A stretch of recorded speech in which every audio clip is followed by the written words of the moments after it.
Hello there, and welcome again to the Impact Zone podcast. We are again back and front to talk more TNA wrestling shenanigans. And today we're talking about quote unquote whitewashing or bleaching histories. So, this is something that a few wrestling companies do. I think actually almost all wrestling companies do this. TNA does this, WWE does this, uh, pretty much every wrestling promotion does this. And it's so annoying sometimes.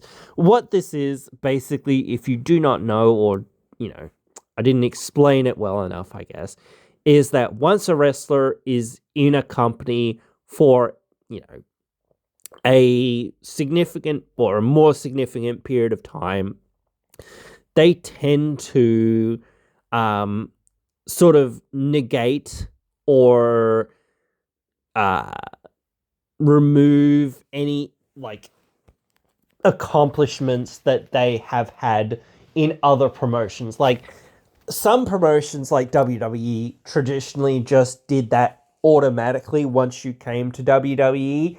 Like they would just start saying, okay, we're not going to mention that you were, you know, you did this, you did that, whatever. But the thing is, with some wrestlers, you've kind of got to get this stuff over to the audience and start saying, this is a significant person, especially when they're new to the company, when they're debuting, that sort of thing. Or even if you don't know if they're debuting,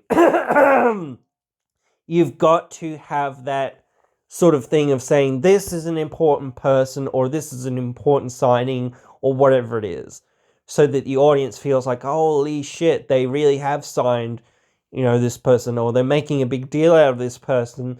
So we'll feel like, oh yes, they're probably going to stick around. They're not just like, oh, they're here. That's kind of cool, but we're not going to mention anything that they've done. And that's like, oh, that's a little bit shit, because it's like, well, we know they've done so much, or some people do at least. I know there's a lot of casual fans that don't know squat about wrestlers or about people that are outside WWE. And that's the thing, like, that's who you're selling some of that stuff to. And if you negate to say, oh, they did this and they did that, sometimes it actually hurts that person or hurts the perception of that person that's coming in. It's like, oh, who is this? And if they don't say anything, it's like, oh, okay, I guess I'm not going to be hyped about this person, because like the commentary or whoever is not really saying anything. And it's like, oh, okay, so there's no reason for me to care. Like even if I didn't care before, like if the commentary can sort of start selling me on this person's accolades from the past, it's like, holy crap, this person's achieved a lot. I didn't real like, and sometimes like that, not sizzle reel, but that highlighted reel of saying this person's a 10 time this champion, this many times this champion, they've been around the world for the last 30 years, whatever, like that sort of thing, selling what their accomplishments and how long they've been in the business and that sort of thing. Or even saying, oh, they were in WCW way back in the day, or whatever it was, in their early days of their career, or whatever it was.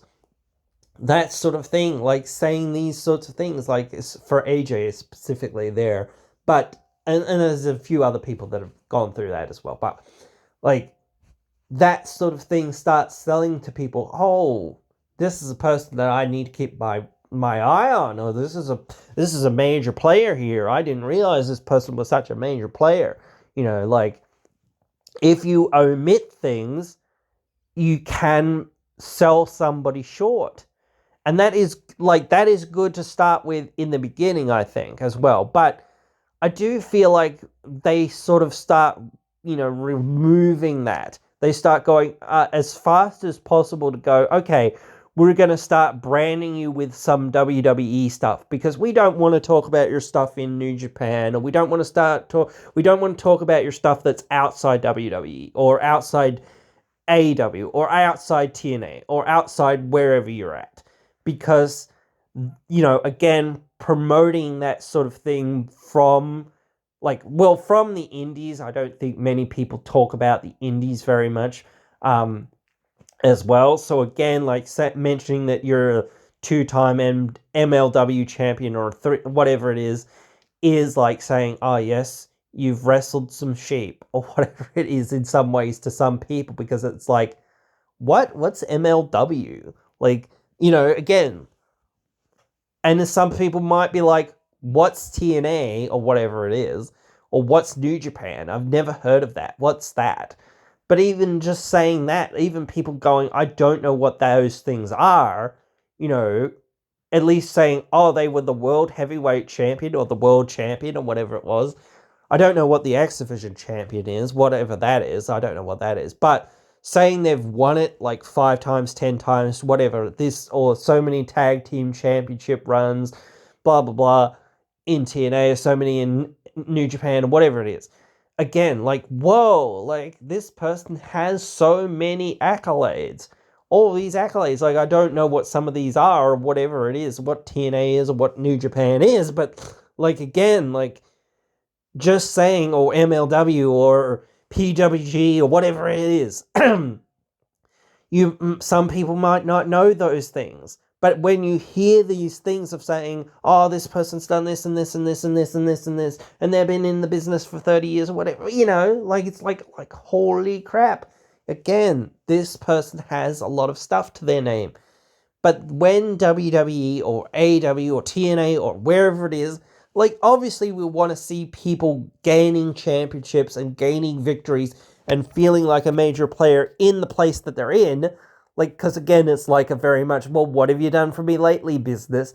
And people don't get the gravitas or how great somebody is until they've seen it themselves type thing in some ways.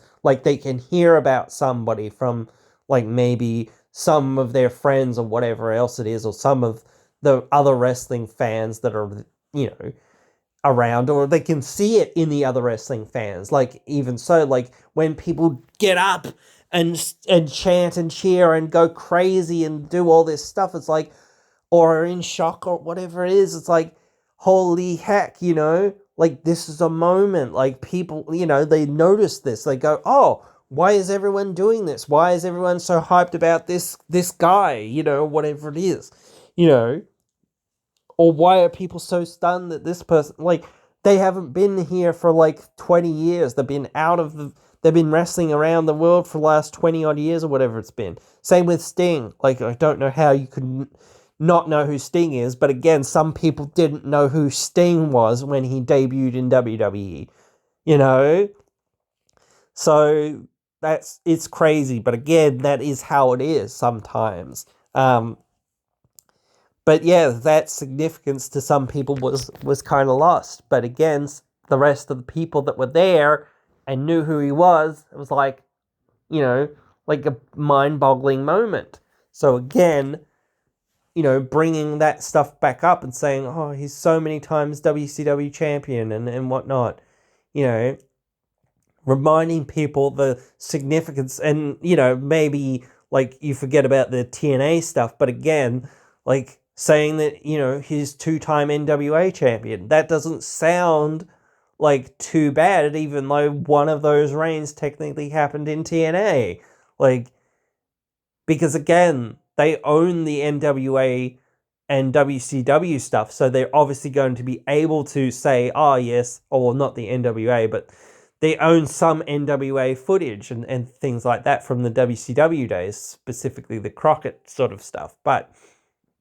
And people might just assume, oh yeah, he won that other NWA title at some point, in the past, whoop, whoop, whatever it was, and might not care. So they're just oh yes, especially when you're doing those bullet points of saying, this person's done this, this, this, and this.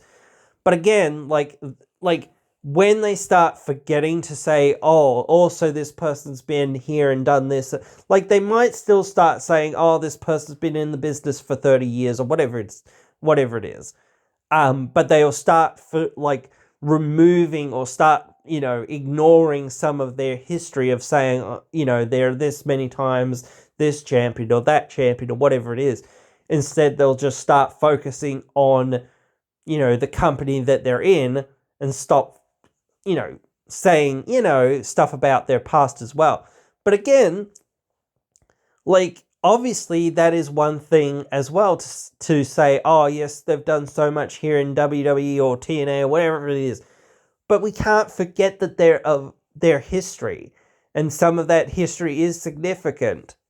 And, again, you start saying, talk about Alex Hammerstone, him and Jacob Fatu have a huge history of huge rivalry going back decades now, I think.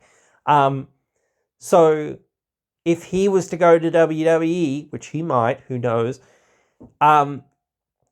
he might be facing Jacob again. So that history that they share needs to be brought up. These guys, fought each other for decades, and they've changed, titles have changed, world titles have changed hands between these guys multiple times or whatever it is, and things like that. That's the sort of history that you need to kind of, even if you don't say it's the MLW title, bringing that context to say that they've fought for and traded the world titles between them in different promotions starts making them feel like bigger deals. When you say things like that, you're not directly referencing things, but at least you're referencing things to sort of build them up. That's why a lot of these things are brought up, is to build somebody up when they're new to the company.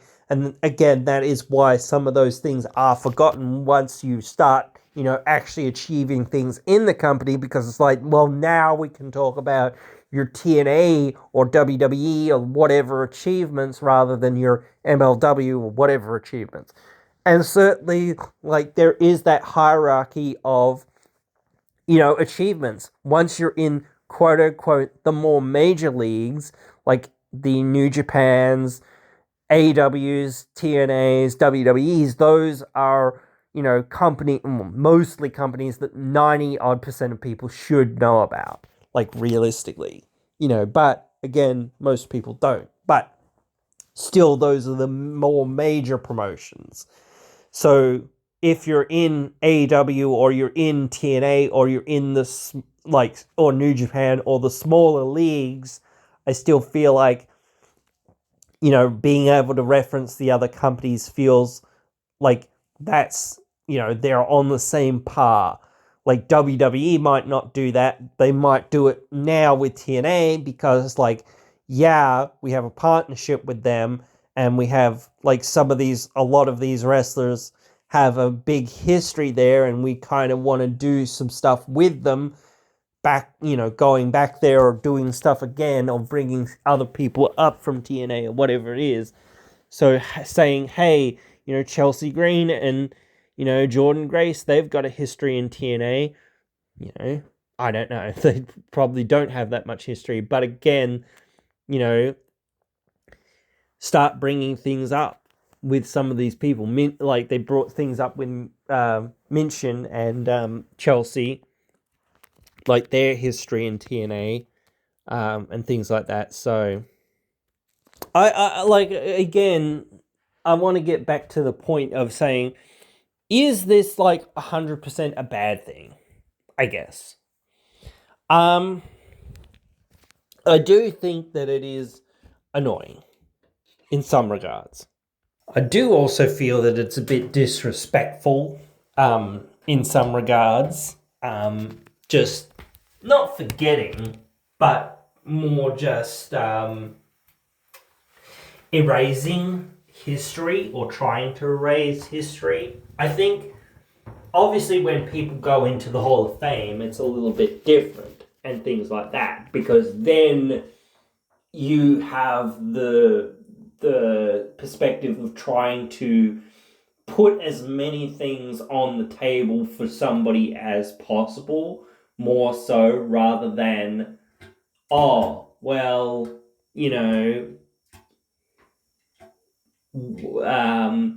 let's forget about some of these things because they're not accomplishments that happened in WWE And like it's weird for some wrestlers, especially like some people that never really came to the WWE, or didn't really do a whole lot in the WWE. So you might say, oh well, we've got to bring up this guy's history in AWA or in whatever promotions in New Japan or other places around the world, because realistically that's all they've done. They never really did much here in WWE. They were here for a hot cup of coffee and or whatever it was, and then they were gone. So it is what it is in that regard for some people. And I know that now it feels like their mindset is, let's not do as many people that don't have history or a lot of history here in WWE, because it's like, well, what's the point type deal. Because yes, they might have done big stuff in the industry, but and that does mean something to us, but we don't think it means much to the WWE universe per se, or the WWE fan base per se. And are we going to spend 15 minutes here sitting and listening to somebody who doesn't have stuff to say about the WWE, or we're going to give them 15 minutes to talk? And that's the thing, like, again, it's a very long show, and it's very drawn out of, here's a speech from somebody inducting somebody else. Here's a speech from the person being inducted. Like, that's the same with the TNA Hall of Fame. And I do feel like TNA should, have its own proper show that is the Hall of Fame, not just on the countdown show to a show. It should be its own thing, because like, you're taking up time that could be used for something else. Whereas if you start saying, like, let's make it its own thing, and then it happens at the show. It will be always something awkward for, I guess, the live crowd. But it's always there. And maybe you should also make it a segment, like, or something like that. You should collect all the Hall of Fame speeches that are, like, and I think WWE should do this too, but like collecting all the Hall of Fame speeches, like that sort of thing. And sometimes, like, I talk about like things with Explosion and wanting to make Explosion bigger. I think like some of the interviews that wrestlers have on an Explosion could be used to kind of, get to that next point, especially with younger stars. Like, put like, they have time. They have so much time on Explosion to do stuff and to change stuff, or to do more things there. So, like, yeah, when Leon or whoever it is, someone young, someone new, or whatever it is, comes on, it's like, okay, we're getting to know this young kid, like, or whatever it is. Let's get to know this person. Let's get to know that person. It's more of an intimate thing. It's more for the hardcore fans and whatnot. Here we have this person, What do we get to know about this person?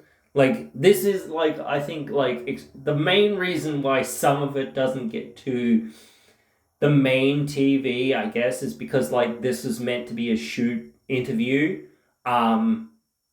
sort of segment. So they don't tend to broadcast that for the heels and things like that, because it's like, well, now they're out of character and now they're just shooting the breeze, and it's sort of a more lackadaisical, again, sort of approach to an interview than the interviews that are broadcast for TV. It's more about like, so what about, they don't really talk about wrestling. They talk about, everything else. They talk about, so what movies do you like, etc., that sort of thing.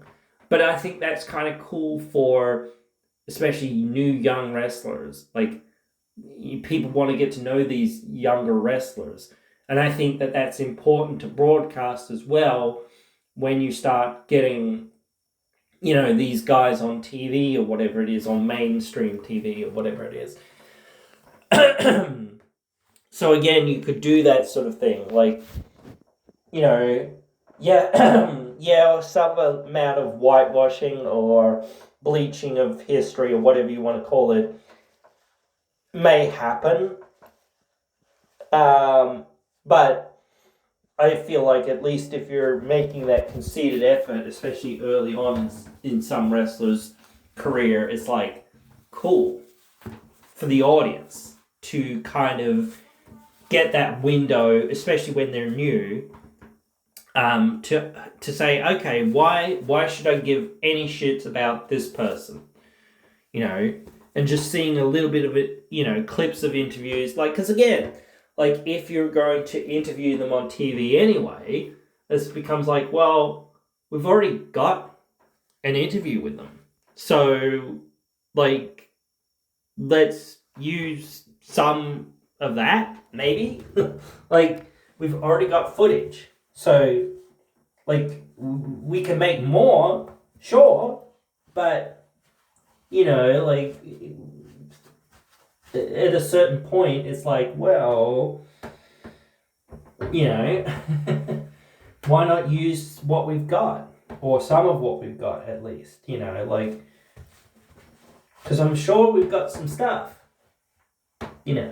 so why are we going out of our way to kind of double up, per se, like, we're wasting time here by having to interview this person again. Maybe we have to interview them again, but, like, I don't know. I keep thinking that there should be some value in, like, what you have already, but it might now be from a wrestler perspective, at least for, like, main roster, or whatever.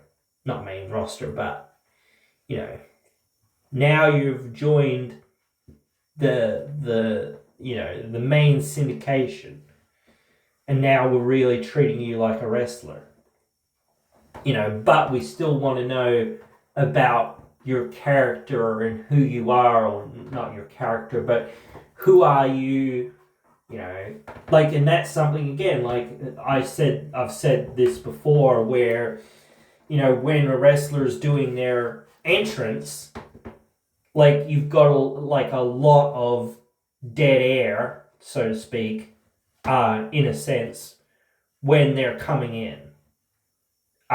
You've got, like, the crowd noise and whatnot and that sort of thing, and it's cool to see some people getting love and getting whatever, but when you have wrestler interviews, you should be piping that over it, in a sense, for the TV audience, at least, like, and, like, again, like, you should also do that for the arena audience, I think, as well, to some extent, because, like, they're like, they might not be seeing this guy for the first time, but they might be like, is this guy, debuting or on the main roster, or whatever you want to call it?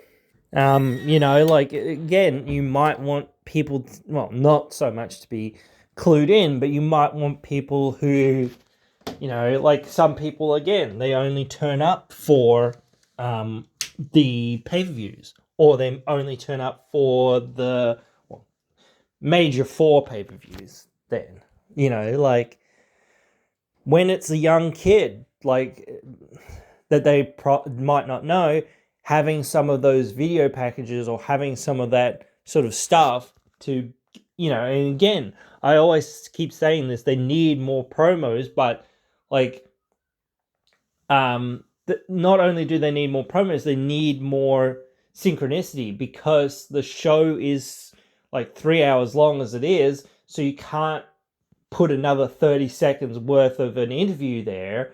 So when people are making their entrance or making their way to the ring or whatever it is, you should have that little bit of a promo that they had on their opponent, or a little bit of a promo their opponent had on them, so that you can start going, okay, this is the story, especially between like some of these people that don't have a huge rivalry and don't have a like highlight package or whatever it is, for the whole feud. Like you can do that, but again, I still feel like those interviews and those promos really elevate a whole lot of what is going on. How do these people feel? Because that gives some context to the match, that's coming up. You can see some of this, and you can see, hey, well, this guy's a young guy, and they're, might be a bit of a mistake or it feels like a mistake to me for them to be like all nice and just trying to wrestle their best. But from their perspective, they might be like, come on, I need to showcase myself, whatever it is. I don't just need to beat him. I need to, show that I am better, like, or whatever. This is his goal in the match. It's not just to be, beat him up and take his name or whatever else it is. He's really pissed me off in the last few... I don't know why I'm doing a sort of Jamaican accent, but whatever. You know what I mean? Like, at least be saying these things, because then the audience gets that extra context that sometimes is needed, and you can help feel like, oh man, I understand now why this person's trying to out-wrestle this person. They're trying to humiliate them by, out-wrestling them and this sort of thing. They're not just here being like, yeah, we didn't really decide to have this feud be like this, or have this match, match the feud thus far. No, or whatever it is, because fans expect, a brawl, here, or whatever it is, or these guys hate each other, like, what's going on? Why are they just chain wrestling? You can pick up some of that context by them wrestling and by watching it and by seeing it. Well, or you can infer things by that and start going, well, they probably want to do this or they want to do that. Try to showcase that they're the best or whatever else it is. When you're listening to the commentary, sometimes that gets over, that sort of stuff. And that's something that the commentary needs to, try to get over as well. The commentary has such a hard job sometimes, but I think, again, you talk about with commentary, and this is the same thing for commentary, as I said, the whitewashing or whatever, but just saying, things that relate to the rivalry, if you don't dive into the rivalry that these guys are having and what things mean, you're doing a disservice to the wrestlers. You've obviously got to call some moves in some regards, but people could see the moves. So unless they're blind or something, I don't know, but why, I don't know. Anyway, and even if they are blind, like you say, Stone Cold Stunner, and it's like, well, if somebody's blind, they're not seen the Stone Cold Stunner before. So, but again, maybe, or whatever it is, again, but at least they might know, oh, yes, the Stone Cold Stunner always wins the matches. 1, 2, oh, he kicked out. Oh, my God, what the heck? He kicked out of the Stone Cold Stunner. That always wins matches. That type of thing. You could get that perspective. Perhaps, I don't know. But again, it should be about, or in some ways, saying, what did that do? Did that really stun him? Did that take him off his game? Did that piss him off? What is that doing? Why is the match going this way? Why are they starting to wrestle or do this? Like, even if it seems somewhat obvious, like sometimes when somebody, like, does something arrogant-ish, I guess, trying to do that, it's like, if you don't say, he's playing with his opponent a little bit too much here, whatever it is, in some ways, you know, um, like, or he's getting too overconfident here, or things like that, you can't take people too lightly, and that sort of thing. That's how you lose matches. Sometimes, that sort of thing. Like, you've got to sell, again, the reasons for things, so that people feel like, oh crap, like, this is, this is how it's going, because, especially, like, that's why, again, some of these contexts are so important.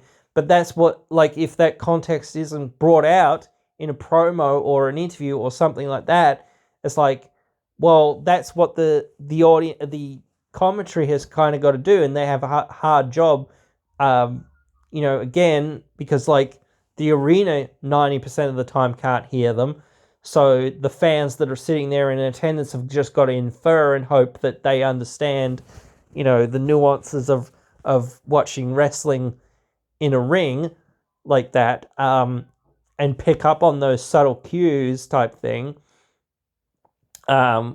Whereas when you're watching on TV, you don't have to do that as much, because the commentary can pick that up for you and can give you that extra context. And sometimes you sort of feel like, oh man, I can see that this guy's getting angry, and the commentary's like, this guy's getting angry. He's got to hold on to that anger and use it. He can't fucking get too, lost in his anger, because otherwise he'll lose this match. That type of thing. It's like, especially when you forget, oh yeah, this is not no DQ, type thing, or whatever it is, or no, falls count anywhere, or whatever else. This is a regular match. He's going too far, whatever. His hatred for his opponent has gotten the best of him, obviously it has, but you've kind of forgotten that, like, now he's gotten disqualified and lost the match, or whatever it is. And then it's like, oh, okay, well, that's a bit shit, and then it's like, maybe Santino comes out and says, this match is now no DQ, and it's like, yes, like, if you don't have that context of feeling like, like, the reason why this is happening, then it's like, well, now we get it. Now we get why this is happening, now as a no DQ. They couldn't be contained, now that in this rivalry needs to be settled, or whatever it is, and it's a bit shit when it's like on the same show sometimes, but it does happen. But sometimes that's exciting to see. But again, like, if you're like, it's just the same with rivalries, as I'm trying to say, if you're forgetting things in the context, or something's not put in the context, then you, like, that needs to be added to the context, so that fans get that perspective, not just of the wrestler, of the matches that they're having, and their accomplishments and that sort of stuff are another thing that you can't forget. You need to have all of these things as I sort of said before, all of these things on the table, or in that discussion every single time that somebody's coming out to say, well, what, like, I think Mance Warner is going to beat Sami Callihan at the upcoming show. And I said, that's a big, like, somewhat of a big win. But people will kind of forget that it's a big win in some ways, because it's like, well, Sami hasn't really done anything of much significance of late. So it's like, well, yeah, so what? But then you remember, who is he beating? He's beating a former world champion. He's beating one of the most dangerous men that's in TNA, and beating him in a hardcore environment, which is Sami's specialty, so again, you know, you're getting, you know, put this guy over. Like, you know, I don't really think they've mentioned, like, go into Mance. They haven't really mentioned a whole lot of his accomplishments that much. But, like, his rivalry with Callahan, like, once he sort of establishes himself, like, this major win over, you know, somebody, like, maybe that's not like, technically an accomplishment in some ways. Like, it's not like winning a belt or whatever else it is, but it's something to start with so that you can start saying, oh, this person's beaten this person, you know, a former world champion, and they beat him in a hardcore match, you know, or whatever it is. Like, it's like if you beat Rhino or Tommy Dreamer or whatever it is. It's like that kind of thing, or Sabu or whoever. You know, that's a huge selling point to some people. Or even if they don't know what that is or who that is, it's like, oh, they beat a former world champion. Oh, wow. You know, like, again, that selling point of saying, oh, so they're, you know, they're getting into being a somewhat major player here. And I think Mance is kind of he could be a good foible in a good rivalry with Joe Hendry at some point, or with Santana at some point. So, you know, those guys need opponents, and you need to build some of these guys to being up to that level, you know, with some of these guys. So again, you know, seeking that that level of, like, build to somebody has to start somewhere. So yeah.